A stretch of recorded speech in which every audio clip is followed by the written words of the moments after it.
I call the honourable member Eugenie Sage. Tēnā koe, Ms Sage. Tēnā koe, Mr Chair. Thank you. I'd like to pay tribute to the speech, particularly by Damien O'Connor, coming from the West Coast, which has had two tragedies, both Cave Creek and Pike coal mine, which have been a failure of regulation in the latter case, which this bill does go some way to addressing.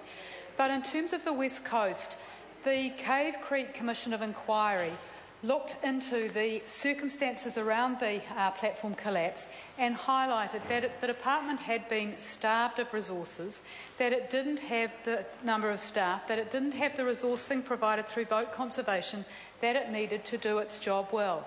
And that's what we're seeing with this government, and that's why hundreds of people around New Zealand today have turned up at dock offices to post their messages of support for the department and the professional capacity of the department, professional ability of departmental staff and the work they do. And that's because New Zealanders love and treasure the places that the department is charged with managing. And what we have in the bill is a major change in this part, where it won't just be a decision of the Minister of Conservation to reclassify land as a nature reserve or a scientific reserve, but that requires a cabinet decision.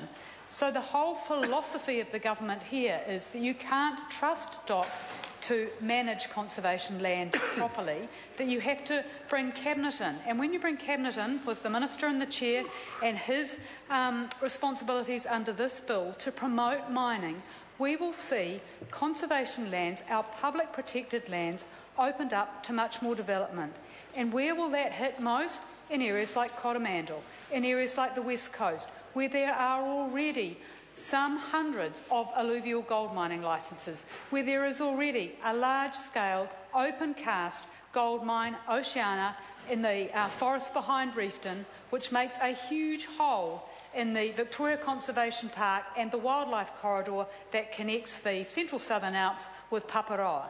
It's those sort of big developments which destroy forests, which pollute streams, that this government wants to encourage on conservation land.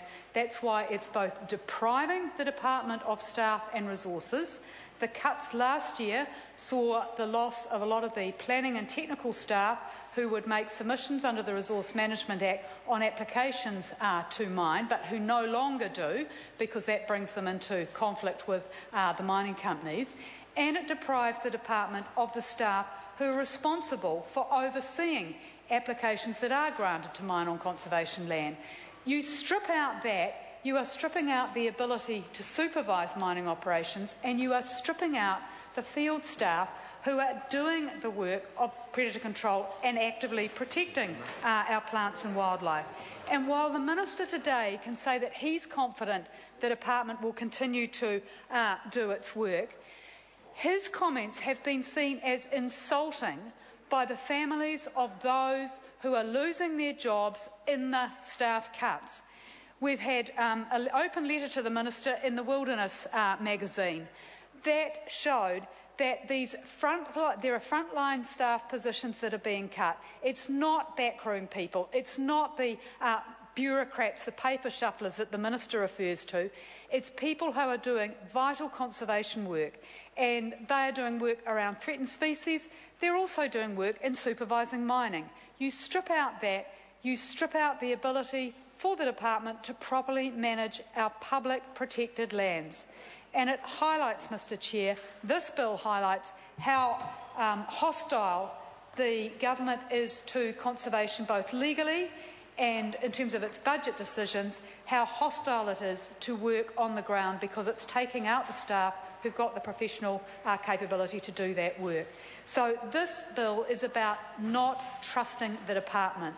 It's about the resource use ministers, the Ministers of Energy, the Minister of Business and Innovation, wanting to get their hands on conservation lands to promote more commercial exploitation, focusing very much on the short term, not the management of these lands to protect their conservation values now and for the future. So it's very short-term thinking, Mr Chair, and it's showing a complete lack of understanding about how the department operates and how much work is actually done in the field, and how you cannot replace that professional work by volunteers. nor can you replace it by commercial sponsorships because of the variability in those. And, Mr Speaker, this bill shows that we don't trust, well, the government doesn't trust DOC. Thank you. The question is that part two. I call the Honourable Marianne Street. Thank you.